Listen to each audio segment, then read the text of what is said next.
கிருஷ்ணகிரி மாவட்ட விளையாட்டு மைதானத்தில் கிருஷ்ணகிரி மாவட்ட ஹாக்கி யூனிட் ஆஃப் சங்கம் சார்பில் மாநில அளவிலான பெண்கள் சீனியர் ஹாக்கி போட்டிகள் கடந்த 1ஆம் தேதி முதல் துவங்கி 5 நாட்கள் நடைபெற்றது. இந்த ஹாக்கி போட்டியினை சர்வதேச ஹாக்கி நடுவர் பாலாஜி துவக்கி வைத்தார்.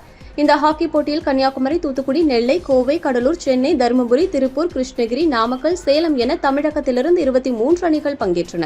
414 வீராங்கனைகள் போட்டியில் விளையாடினர். லீக் முறையில் நடைபெற்ற இந்த ஹாக்கி போட்டியில் இறுதிப் போட்டிகள் இன்று நடைபெற்றது.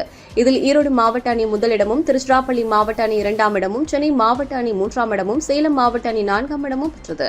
வெற்றி பெற்ற அணிகளுக்கு ஹாக்கி சங்க நிர்வாகி கௌஷிக் பரிசு கோப்பை மற்றும் சான்றிதழ்களை வழங்கினார்.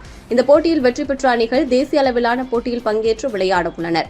5 நாட்கள் நடைபெற்ற இந்த போட்டிகளை ஏராளமான வீராங்கனைகள் உற்சாகமாக கண்டு மகிழ்ந்தனர். போட்டிக்கான ஏற்பாடுகளை ஹாக்கி சங்க தலைவர் மதியழகன், எம்எல்ஏ, மாவட்ட செயலாளர் ஞானசேகரன் ஆகியோர் செய்திருந்தனர்.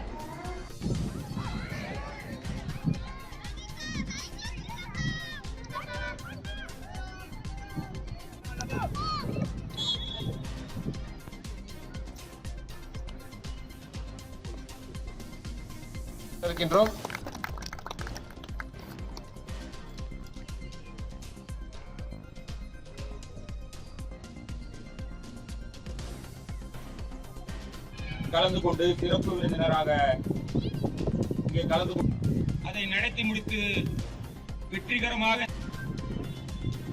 எங்களுக்கு இந்த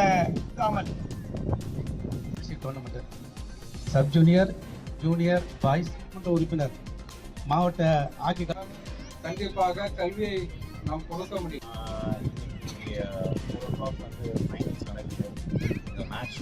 ஹாக்கி அசோசியேஷன் வந்து கோர்ட் ரெடி பண்ணி அது இல்லாமல் வந்து இங்கே இருக்கிற ஸ்டாஃப் எல்லாரையும் வந்து கூப்பிட்டு அடுத்ததாக நிகழ்ச்சியின் முதல் துவக்கம் கிருஷ்ணகிரி மாவட்ட ஹாக்கி யூனிட் சார்பாக